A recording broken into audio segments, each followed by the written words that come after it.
Welcome, traveller. This is the Wolf's Vale on the Fei Tauri audio network.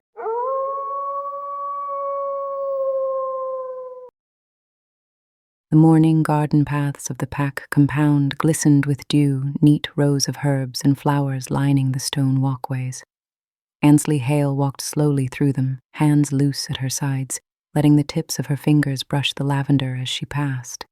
The scent clung to her skin, earthy and sweet. Her long hair was pulled tight into the Viking-style braid she always wore, a habit she rarely broke. It was another part of her disguise, unchanging, dependable, and easy for others to overlook. She nodded as she went. "Morning, Elder Ronan," she said gently to the grey-haired wolf tending a patch of rosemary. He squinted up at her, half suspicious as always, but gave a grunt of acknowledgement. "Up early, woman. Good habit." Ansley smiled. She always smiled. It was easier to disarm with warmth than to risk questions. Her spirit stirred faintly, a low hum beneath her ribs. If you're old. Ansley rolled her eyes as she simply carried on. Two young pack members came trotting past with baskets of apples balanced on their hips.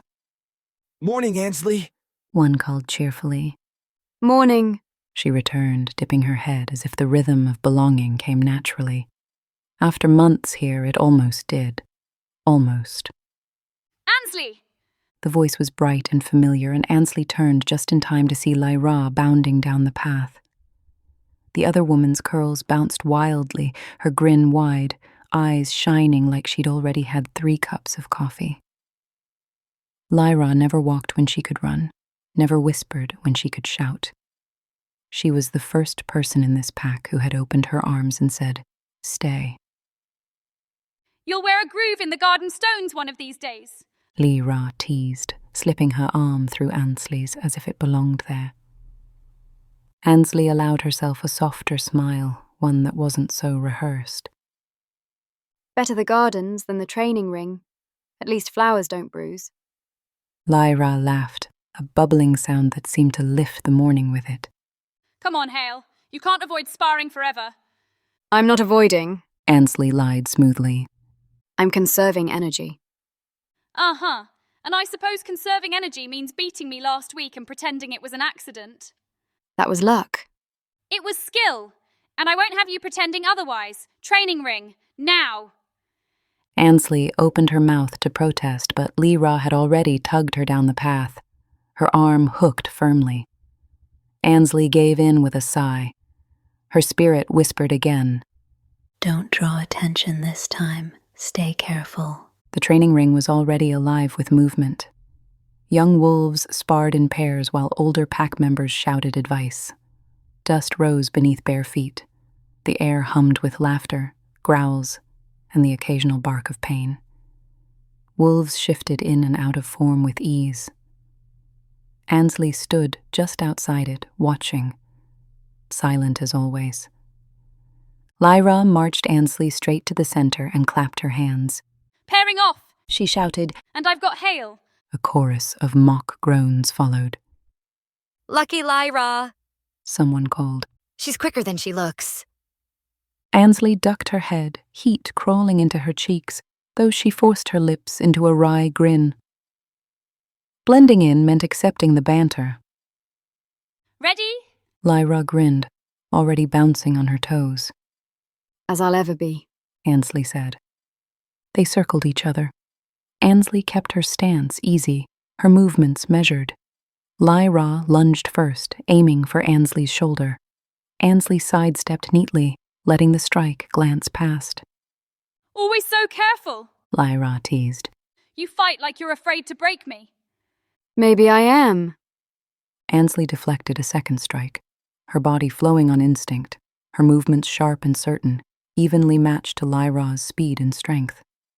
"Please, you couldn't break me if you tried." Lira feinted left, then ducked right, landing a tap against Ansley's ribs. "Ha!" Ansley arched a brow.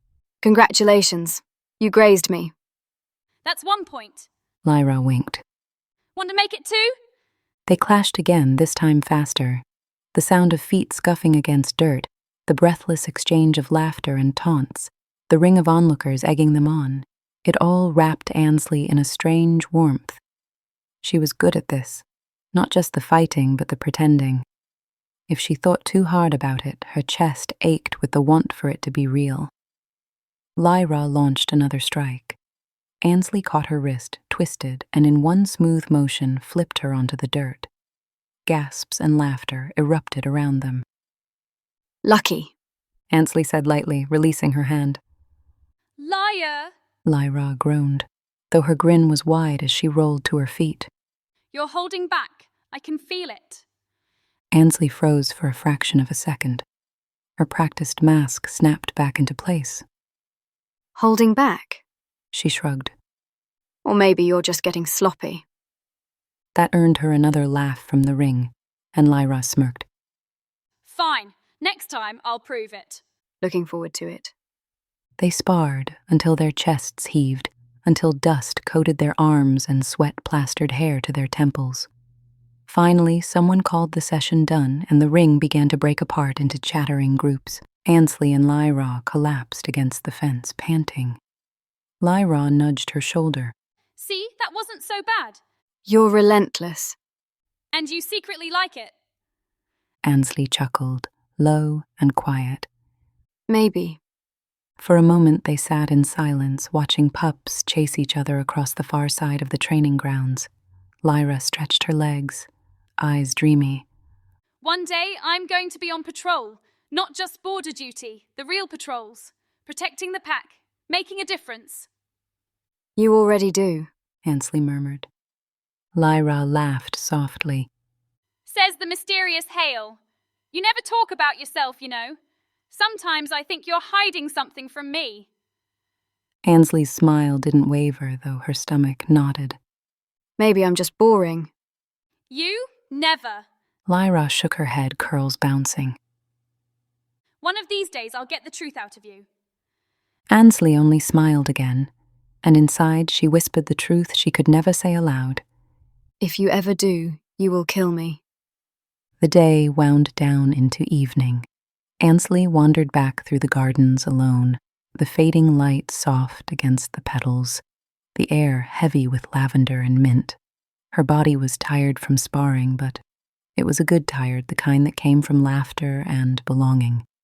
For a fleeting moment, she let herself believe this life could last, that she could stay here, with these people, with Lira's easy grin and the warmth of the pack at her back. But then the thought passed, as it always did. Ansley knew better than to hope too much. Her spirit whispered the truth with quiet certainty. Peace never lasts, not for someone like us. Our tale comes to a pause here. This has been The Wolf's Veil on the Fate Array Audio Network. Until next time, go gently, traveller.